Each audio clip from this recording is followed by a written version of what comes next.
Most business executives have a shelf of nonfiction, right? 7 Habits of Highly Effective People, How to Win Friends and Influence People. Forget all that. Why is this guy saying go read Charlotte's Web and The Wizard of Oz? Because the 2011 Annual Review of Psychology proves it's worth it.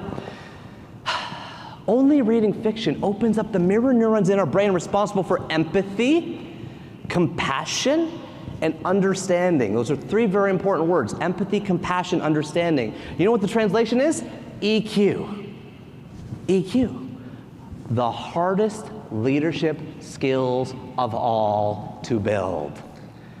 I spent a decade at Walmart as Director of Leadership Development inside a 2.5 million person company. My job was to grow managers to directors, directors to VPs, VPs to SVPs. And you know what the #1 derailer was for all leaders at all levels? EQ. The derailer meaning that's the thing that prevents them from going to the next position. That's the thing that prevents leaders from being leaders or as high as they could possibly be. Why? Because, Tony, you're awesome at your job. Tony, no one likes you in the meeting. You think Tony's gonna get a promotion? No. And can we ship Tony off to empathy school? Compassion class?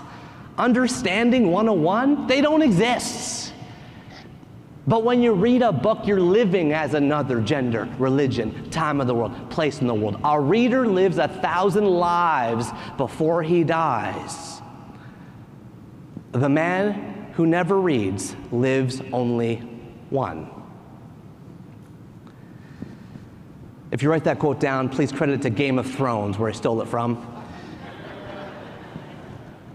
Turns out that when you read books, you're not really you. You immerse yourself in another conscience, in another day. When you watch Big Little Lies on HBO, someone else is the director. They choose the actors, the sets, the music, the costume, the background. When you read the book Big Little Lies, it's you. You're the director. You pick the actors. You pick the sets. You pick the music. You conjure up the mental image in your brain. When I talk to people about reading, I always get 2 big objections, though. #1, no time, I ain't got the time, who's got that time? And for that, I say, bollocks to that.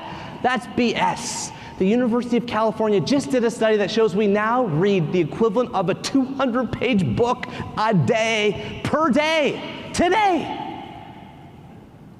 It's called Instagram comments, blog rolls, news feeds, Twitter headlines, and the average knowledge worker gets 147 emails a day. I'm not saying add 2 pages to the pile. I'm saying subtract 2 pages of garbage that you're already reading and add in a couple pages of fiction from a real book.